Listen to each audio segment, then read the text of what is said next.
අදත් අපි යන්නේ මේ ලස්සන සුන්දර ස්ථානයක් බලන්න. මේ දකුණු පුරවරයට ඇති හම්බන්තොට දිස්ත්‍රික්කයට හා මොනරාගල දිස්ත්‍රික්කයට මායිම්ව පිහිටලා තිබෙන ලුණුගම්වෙහෙර ජලාශය නැරඹීම සඳහා වැල්ලවාය හා හම්බන්තොට මාර්ගයේ ලුණුගම්වෙහෙර මනසන්ධිය සිට කිලෝමීටර් 2ක් පමණ දුරට ගොස් මෙම ජලාශය අපට හමු වෙන්නේ 1979 වර්ෂයේදී වැඩ ආරම්භ කළා. 1986 වර්ෂයේදී වැඩ අවසන් කරලා තියෙන මෙම ජලාශය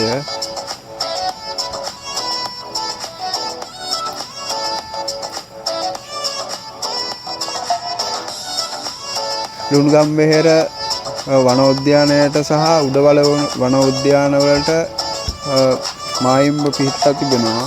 මෙහි ජල ධාරිතාවය 1,80,000ක් පමණ වෙනවා. ඒ වගේම මෙහි භූමි ප්‍රමාණය වර්ග සැතපුම් 353කට වඩා වැඩි භූමි ප්‍රමාණයක් හා මෙහි ප්‍රධාන වශයෙන් වම් යූර සහ දකුණු යූර වශයෙන් යූරු 2ක් තියෙනවා.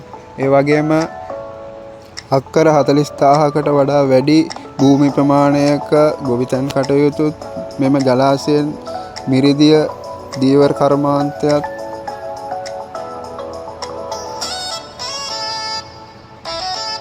පිටවාන් දොරටු 6කින් සමන්විත වෙනවා. ඒ වගේම පිට කළ හැකි ජල ධාරිතාවය ඝනාඩි 1,67,000කට වඩා වැඩි ප්‍රමාණයක් බවයි සඳහන් වෙන්නේ.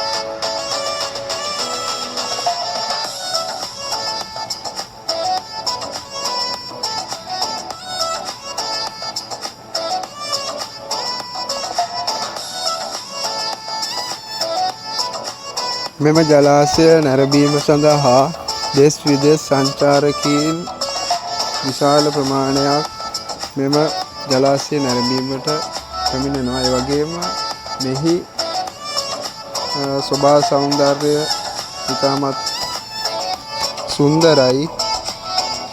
මෙම ලුණුගම්වෙහෙර ජලාශයේ වාරි තාක්ෂණය ඉතා විශිෂ්ට අයුරින් නිර්මාණය කරලා තිබෙනවා. ඒ වගේම තවත් මෙවැනි වීඩියෝ එකකින් හමුවීමේ බලාපොරොත්තුවෙන් සමුගන්නවා.